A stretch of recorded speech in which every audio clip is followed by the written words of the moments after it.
Здравейте с поредното видео. На същия обект съм. И още нещо, понеже имам критично мислене така, и още нещо ми е при страшно много впечатление с една страшно голяма глупост, която са направили тук. Сега ще се обърна да ви покажа. Така. Това е водопроводната част в кухнята. И това е мое нещо, което съм си го сътворил, за да мога да си го ползвам да си пълня вода на обекта. И най-вече го ползвам, когато правя водопровод и го монтирам този кран с манометър, за да мога да гледам какво е налягането в водопровода и по време, примерно на денонощие или на 24 часа или на 2 дни, да видим колко налягането ще ми спадне, защото тук пълни водопровода под налягане,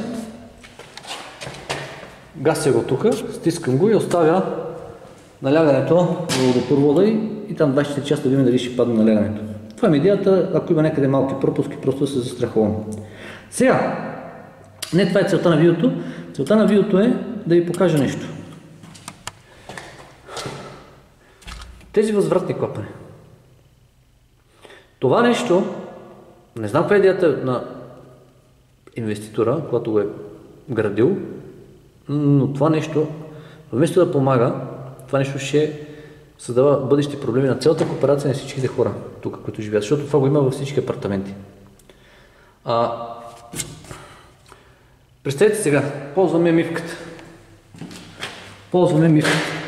Пускаме водата. Си пусна водата. Пускам водата, ползвам мивката и я спирам. Когато бавно се спре, отива на 6 атмосфери, примерно.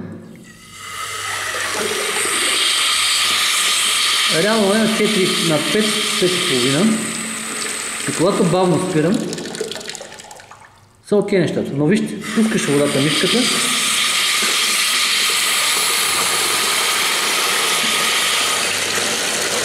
Спираме. И колко отива налягането в водопровода в момента? Над 10 бара. Искам да ви покажа друго още. И повече отива.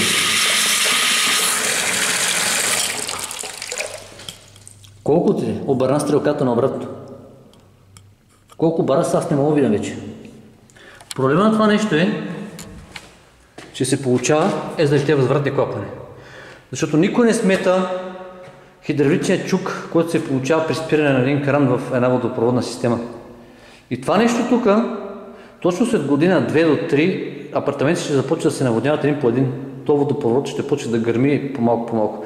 Това полипропилен не е създаден за толкова голямо налягане. Няма как да отстиска във времето това нещо. Тук за видеото, може би сега ще ви направя така 2 снимки, ще сложа.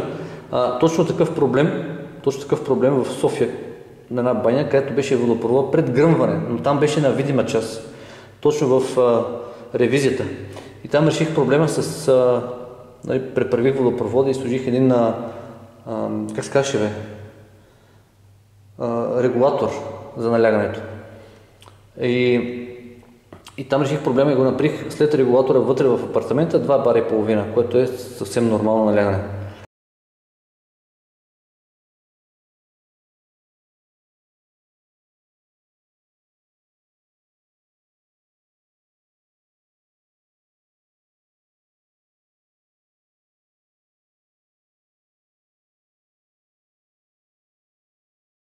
Но това, което се вижда тук, е сега като почва да освобождавам леко налягането, ще почва да пада. Така. Друго на ръка, според мен 6 бара или 5 бара са твърде много са за водопроводната система.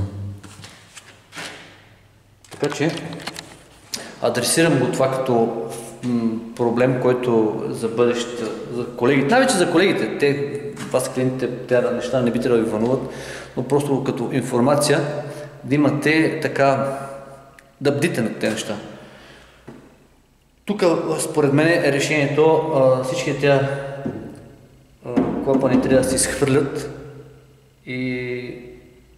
защото реалното налягане във водопровода е 6, а като се получи хидравличен чук е над 10. Колко е над 10? Може и 20 да е. Стрелката спира ограничител. Така че това е нещо, което ме притеснява мене, тъй като аз, като правя един ремонт на дадена баня, нали, правя си водопровода, всичко от до.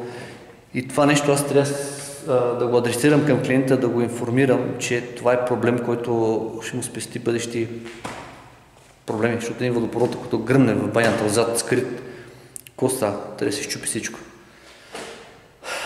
За пореден път, надявам се да има така да е получително, надградивно това нещо, което правя. И ви казвам, пожелавам да останете в истината отново, защото истината ще ни направи свободни. Бъдете благословени до другия път.